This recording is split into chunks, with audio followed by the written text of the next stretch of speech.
Time for the news from the PEP Radio Newsroom. The Penn Manor School Board in Lancaster County approved a contract with the conservative law firm Independence Law Center Monday night after hours of public testimony for and against the district's partnership with the firm. Members of the community testified for more than 3 hours before the board put the issue to a vote. The Independence Law Center is offering free legal counsel to school districts when it comes to making policies for students, but some community members warn the group's advice may not protect all students. Some community members cited concerns over ILC's connections to PA Family, a religious organization looking to restore traditional values in the state, saying that those ties could endanger the rights of transgender students. Parker Webb, executive director for Lidditz Chooses Love, says the language used in some policies can further ostracize LGBTQ plus students. He said even using words like biological boy or biological girl is trying to ostracize us or otherize us. Keeping students safe was the main concern of everyone who spoke at Penn Manor's meeting, each with their own view on what is safe.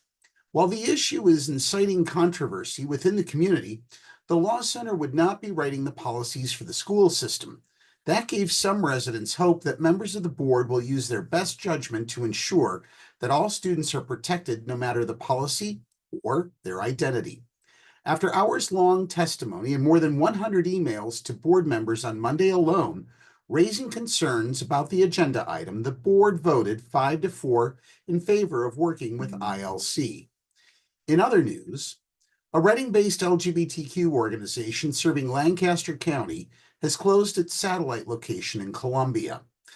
Organizational changes and lack of funding led to the closure of Columbia Rivertown Pride Center, which had been operating by the LGBTQ Center of Greater Reading. Located at 324 Walnut Street, the Columbia Center closed Thursday. The center, which opened in the summer 2023, provided a welcoming space for youth and adults, especially those who identify as LGBTQ+, as well as those who question their identity. The center offered space for students to do homework, relax, play games, spend time with, and meet new friends. It also provided basic hygiene supplies, a small food pantry, and clothing, according to its website. The closing of Rivertown follows close on the heels of the dissolution in June of the Lancaster LGBTQ+ Coalition. Just 5 years after it was founded, as it struggled with rapid leadership turnover and overwhelming operating costs. Rivertown was a location that was not being utilized as much. LGBT Center of Greater Reading Interim Executive Director Laura Biancone said, "In an effort to condense our resources, we decided to close it at this time." And now this news from State College.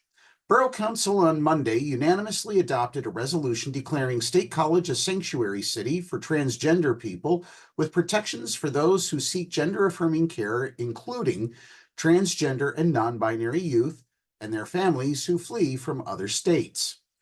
The resolution, which was initially proposed by Center County DSA and recommended for approval by the borough's LGBTQ Advisory Commission, and increasing an unprecedented wave of anti-trans legislation on a variety of fronts that has been proposed and passed around the country. Council President Evan Myers noted that on Friday, the U.S. Supreme Court temporarily blocked new protections for transgender people in public schools. The expansion of rights in the United States is a constant struggle, but our whole history is one of expanding those rights, Council President Myers said. We're not always successful, but expanding rights of marginalized communities is our birthright. Hard-fought gains against discrimination based on race, religion, immigrant status, gender, and gender identity are under attack. We need to do all we can to protect all those rights. We're not going back. So here we are, ready to pass this resolution, and think of this. Having your civil rights up as a matter of public debate is one of the most dreadful things I can think of. And here we are doing that tonight. So tonight we take a stand to protect transgender rights as much as we can right here in State College. From Meadville, Emma Kennerconnect may be the newest Crawford County Fair Queen, but she's no stranger to the fair. She said, "I've practically grown up at the fair. And I started showing and entering items since age 5. I started showing animals in 4-H at age 8, according to KennerConnect. In addition, both of her grandparents, Ray and Sally KennerConnect, are retired former department heads at the fair. Ray served as a volunteer co-chairman with Crawford County Fair's Vegetables and Fruit Department for years, while Sally was the volunteer chair of the fair's home-produced products. Ray, a retired agent with the Crawford County branch of the Penn State University Extension Service, also served as a vegetable judge at various fairs when he worked for the service. One of the 3 contestants for the crown, KennerConnect, was surprised that she won. "I've been coming to the pageant since I was 5 years old," she said. "Just being so young, I didn't think I'd get it on my first try." At 16, she was the minimum age for a Crawford County Fair queen contestant.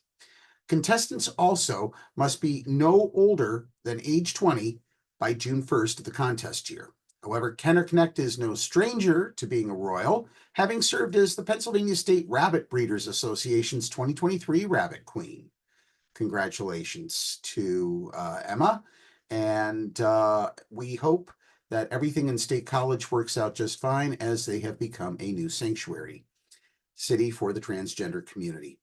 And that's a look at today's news. We will be back with more music right after this.